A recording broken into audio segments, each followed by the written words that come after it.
I think it's safe to say Bahamut is the most well-known summon in Final Fantasy. Not like Final Fantasy VII, but just Final Fantasy in general. Is that a mistake?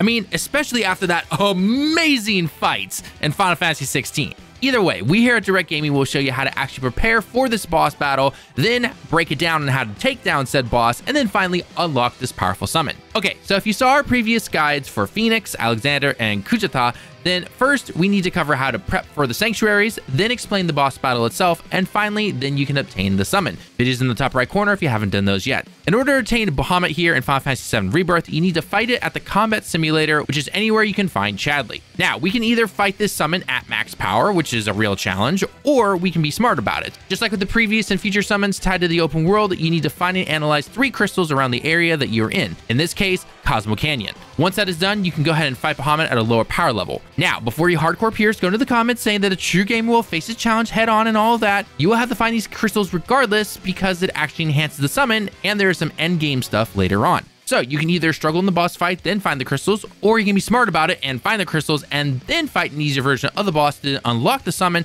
and prepare you for the later stuff down the road. Plus, don't worry, if you want to go back and challenge him for fun at full power, then you're more than welcome to. The choice is yours, but I know the path I'm taking. Now, you will probably fight the final boss in this area before really exploring the world just due to how the story progresses. Plus, you have to get the chocobos, which are required to get to some of these areas. To enhance the summon and make the boss fight easier, you need to find 3 sanctuaries like we mentioned beforehand. Once you find them, you need to analyze each one and input the correct inputs. It's basically a memory minigame. First one is located at gliding range 4 to 11 meters. Every time you go near Chocobo ramp, you'll see what is the gliding distance. Use these to help you get to some of the sanctuaries. As before, you'll know that you're close by either the map or hitting the stone structures around the area that can send a ball of light towards said sanctuary. The minigame for this one is a little long, but overall still pretty easy. The second sanctuary is found at the north section of the map near the tower that you find up there. From there, simply head up towards the sanctuary and complete the minigame. The final one is located near gliding range 16 to 124. This leads you to the tower like on screen, then you have to head into the ruins. Follow the path and you'll get there. It's a little long, but not too bad. Once you find it, complete the final minigame.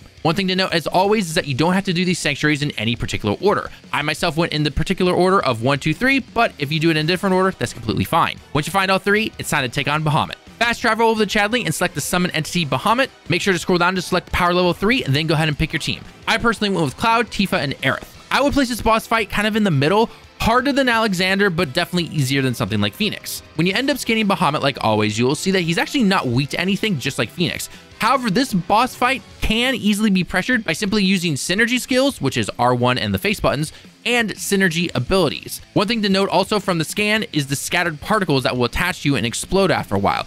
If you see the symbol under your name, then you know what to do. Simply use one of your synergy skills and you'll be good to go. Using the abilities and the skills mentioned beforehand will not only remove this, but it's going to pressure the boss at the same time, so it makes things a lot easier. Now, the old dragon here has a ton of moves, so let's go over them first, because knowing how to counter/avoid can help with not getting the particles stuck on you, and also when you can use your synergy skills and abilities. First move to look out for is Crushing Grip. This move will require you to switch to one of your teammates if you get caught. This move did not do too much damage to Tifa my first time going through this, but still be careful, especially if you're doing this later down the road. When you see Particle Charge show up, this is a great chance to use your synergy skills and abilities to pressure him since he won't be moving.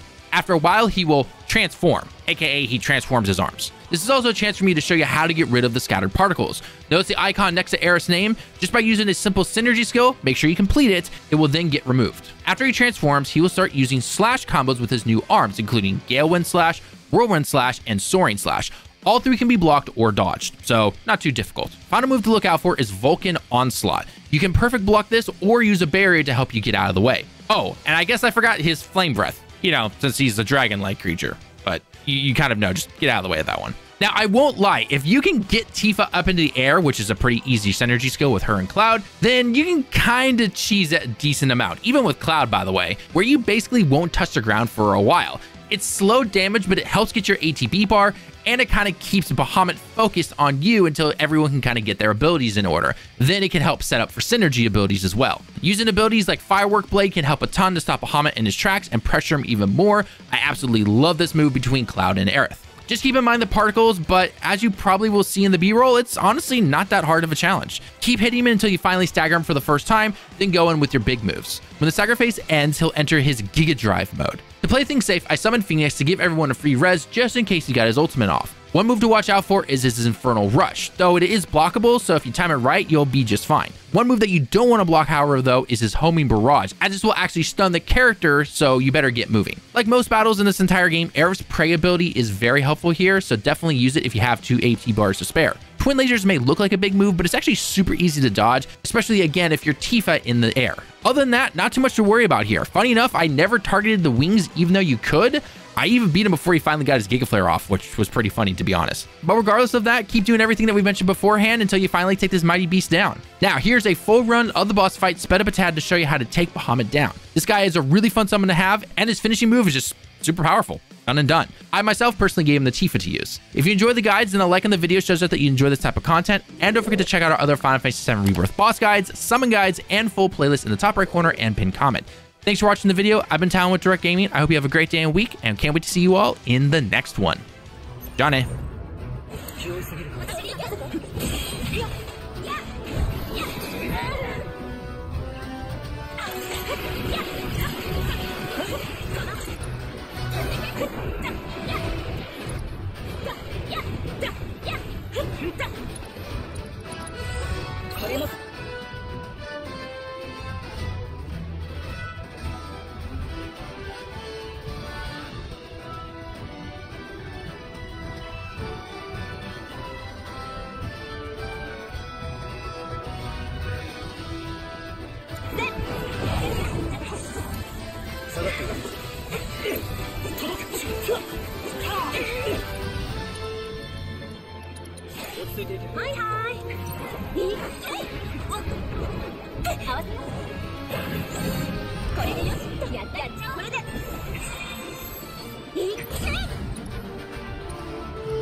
出ましたよ。